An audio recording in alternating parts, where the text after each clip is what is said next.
My family owned a beautiful piece of land, a pristine lake surrounded by untouched forest. For generations, we'd been the sole guardians of this paradise. The heart of it all was a dam my great-grandfather built, giving us control over the lake's water level. This wasn't just property.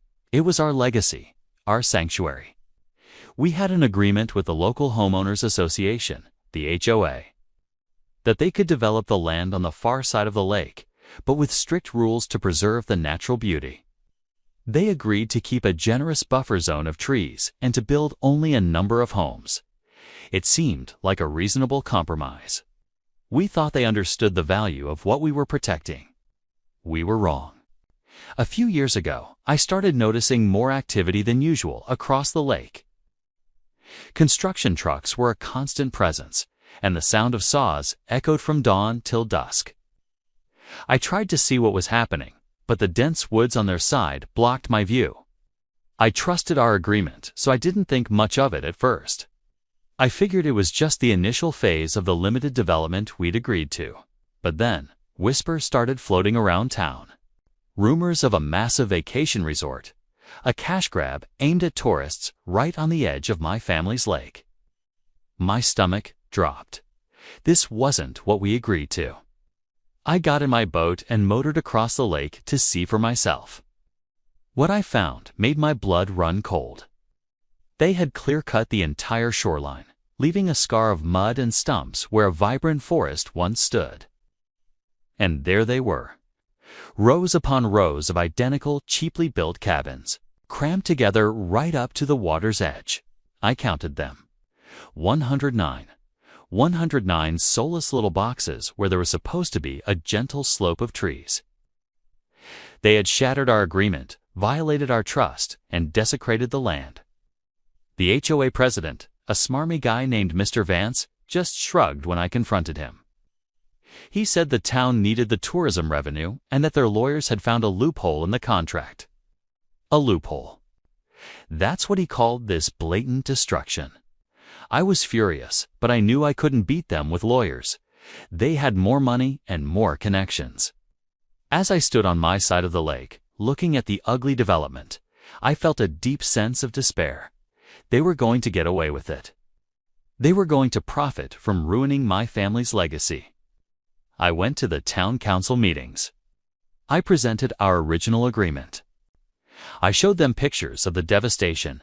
They listened politely, nodded their heads, and did absolutely nothing. They were already counting the tax dollars from those 109 cabins. Felt utterly defeated. But then, standing by the old dam, I looked at the control wheel, the same one my great-grandfather turned, and an idea began to form. An audacious, terrifying, and frankly, brilliant idea. The agreement gave me sole control over the dam and the lake's water level. It was a detail they had overlooked in their greedy rush to build. They were so focused on the land they were developing, they forgot about the water it sat next to. The contract was ironclad on that point. The dam was mine. I spent the next few weeks meticulously planning. I checked old floodplain maps and engineering reports for the dam. I calculated exactly how much I could raise the water level, without endangering anyone or any property on my side of the lake. The cabins, however, were built on a low-lying floodplain. A floodplain they had created by clear-cutting the trees that absorbed excess water. They had built their own trap. The night I decided to act, a storm was rolling in. It was perfect. The heavy rain would provide cover for my actions and would be blamed for the initial rise in the water. Under the cloak of darkness, I went down to the dam. My heart was pounding, but my hands were steady.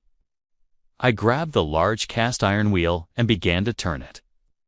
It was stiff from years of disuse, but with a surge of adrenaline, I put my entire body into it. Slowly, painstakingly, I began to close the main spillway gate.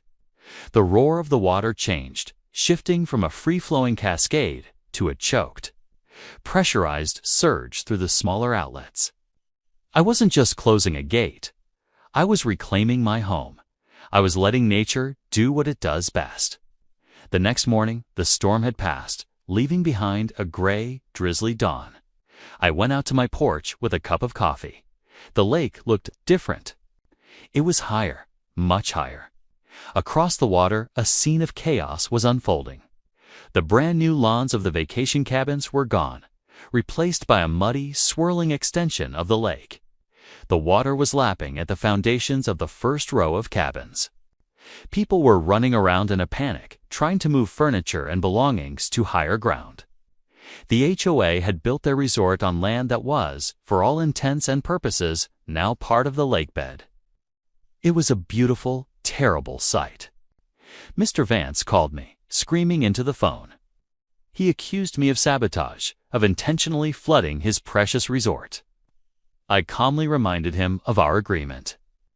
The dam was my responsibility, I said, and due to the recent heavy rains, I had to make adjustments to ensure its structural integrity. It was all perfectly legal, all within the bounds of the contract his own lawyers had supposedly vetted so carefully. I told him I was simply following safety protocols. He threatened to sue me, to ruin me. I told him to go ahead and try. He knew, and I knew, that he didn't have a leg to stand on. The water didn't recede. I kept the gates partially closed, maintaining the new, higher water level. Days turned into weeks. The first row of cabins was perpetually sitting in a foot of water. Mold began to creep up the walls. The foundations started to shift and crack in the saturated soil. The resort, which was supposed to have its grand opening, was now a waterlogged disaster zone. The negative press was immediate and brutal. No tourists wanted to rent a cabin in a swamp. The HOA's investment was turning into a financial black hole. They had poured millions into a project that was literally sinking. In the end, the HOA was forced to declare bankruptcy. The project was a total loss. The bank foreclosed on the property, and with no buyers, the land was eventually donated to a state conservation trust. The cabins were deemed unsafe and were torn down. It took a few years, but slowly, the land began to heal. Grasses and shrubs started to grow back where the cabins once stood. The shoreline, once a muddy scar, began to look natural again. The lake was bigger, wilder, and more beautiful than ever. Sometimes, when the water is clear, you can still see some of the old concrete foundations, a ghostly reminder of the HOA's greed. I didn't break any laws.